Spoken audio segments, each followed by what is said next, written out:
Magandang araw, ako nga pala si Roma Hisola at ngayon ay pag-uusapan natin ang panahon ng pagbabagong diwa. So ang una nating katanungan, paano nagsimula ang kasaysayan ng panahon ng pagbabagong diwa? Ano ang naging bunga nito? So nagsimula ang kasaysayan ng pagbabagong diwa ng payagan ng Espanya na makipagkalakalan ang Pilipinas sa ibang bansa. So dahil dito, naranasan ng mga Pilipino na makipagkomunikasyon at makipagkalakalan sa ibang bansa na nagdulot sa mga Pilipino na hangarin ang pantay na pagtingin. So dito umusbong ang damdaming liberal ng mga Pilipino na nagsimula sa bansang Europa.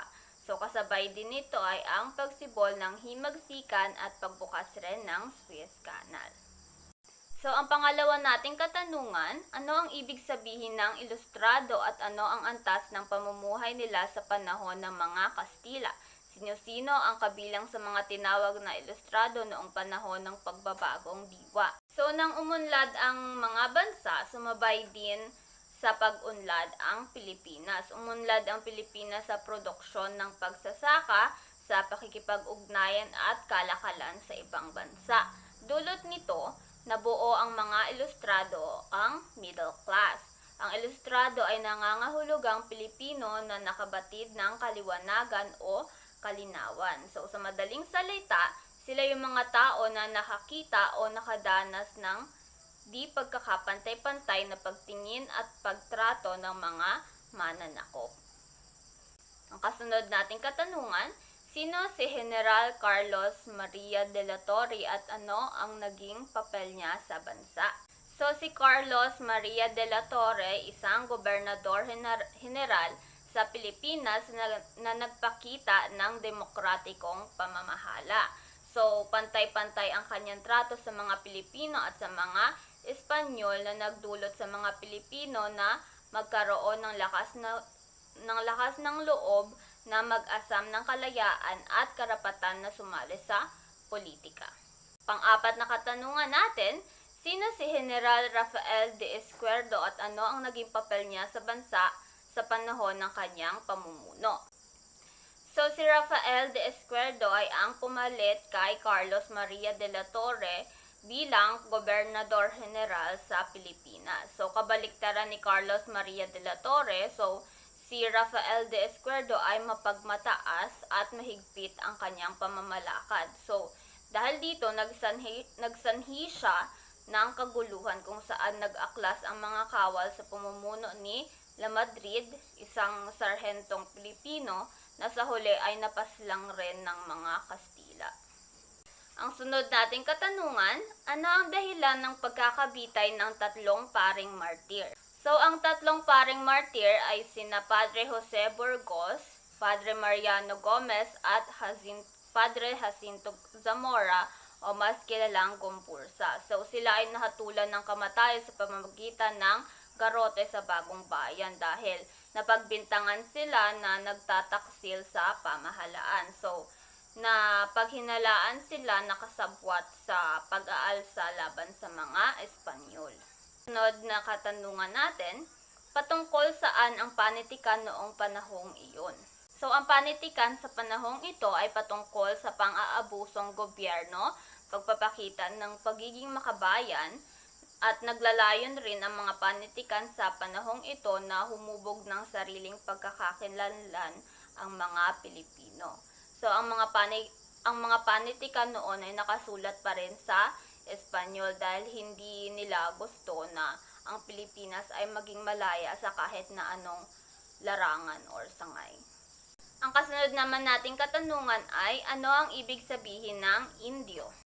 So ang Indio ay ang bansag ng mga Espanyol sa mga katutubong Pilipino. So may pahiwatig ito ng mga nilalang na may mababang katayuan sa lipunan, tamad at mangmang. Ang pangwalo nating katanungan, ano ang kilusang propaganda, saan itinatag at sino ang nagtatag? So ang kilusang propaganda ay isang kilusan na itinatag ni Jose Rizal, Graciano Lopez Haina, Marcelo H. del Pilar, Mariano Lopez at ang magkapatid na sina Juan Luna at Antonio Luna sa Espanya noong 18 hanggang 1,872.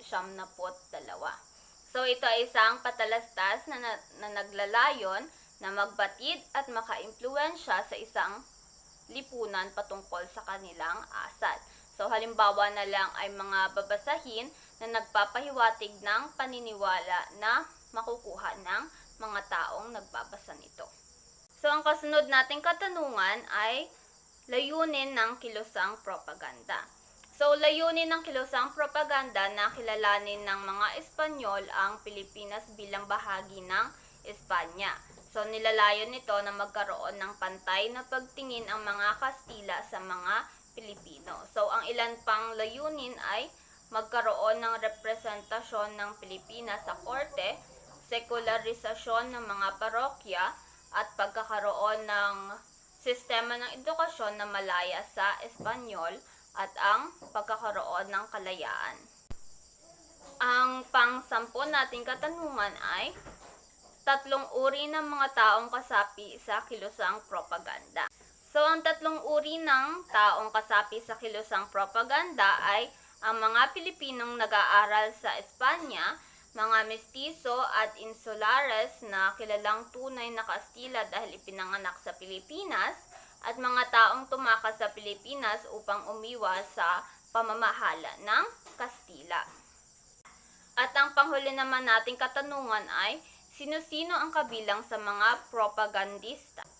So, sina Jose Rizal, Graciano Lopez Haina, Marcelo H. del Pilar, Mariano Lopez at ang magkapatid na Juan Luna at Antonio Luna ay ilan sa mga kasapi sa kilusang propaganda dahil sila ang nagtatag nito. So, ang La Solidaridad naman ay pahayagan ng mga propagandista na unang inilathala sa Barcelona sa Espanya.